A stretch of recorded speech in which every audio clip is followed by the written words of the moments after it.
Well, good afternoon. Welcome back, everybody. I'm House Republican Leader Tony McCombie, representative from the 89th District in Northwest Illinois.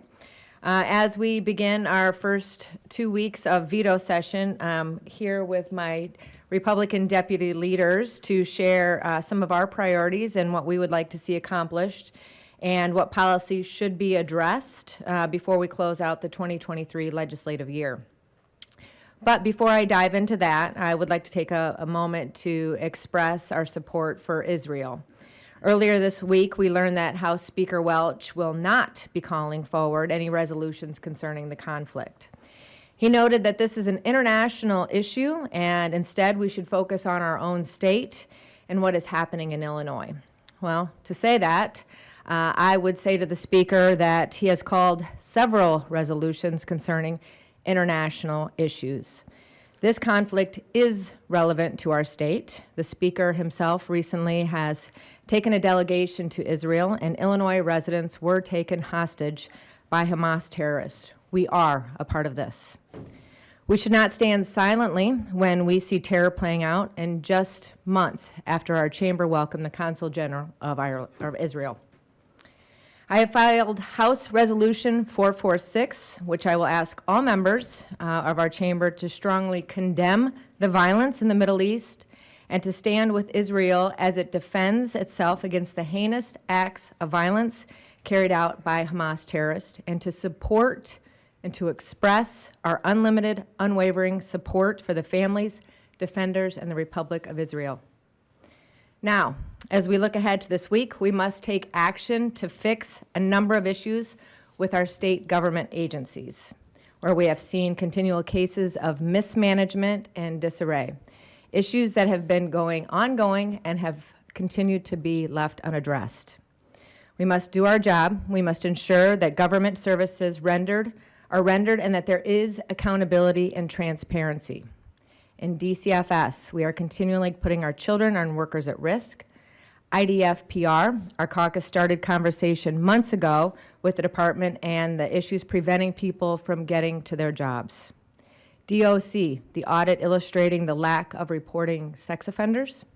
IDS, the auditor's report found the state's weakened fraud controls, causing the state and taxpayers over $5.2 billion. HFS, my colleague Leader Hammond will discuss that in a little bit. The people we serve around the state in all 102 counties rely on state agencies for their well-being.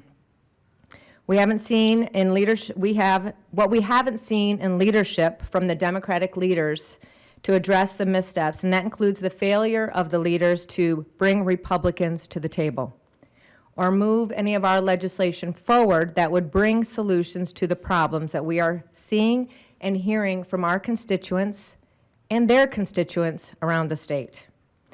Beyond issues at state agencies, we have significant policies that need to be addressed this week and the second week.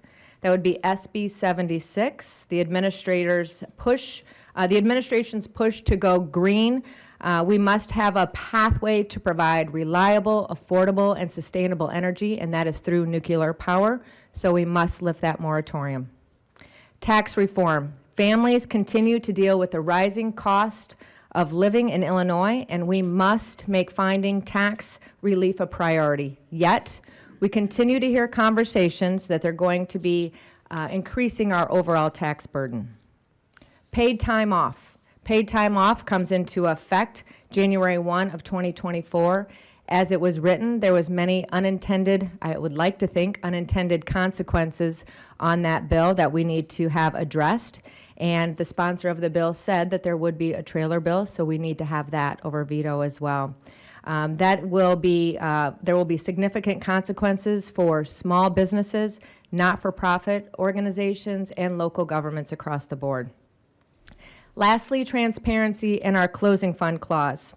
This fund has enabled the governor to close deals to bring businesses to the state, but there should be an openness and transparency within that. We talked about that during debate on the floor.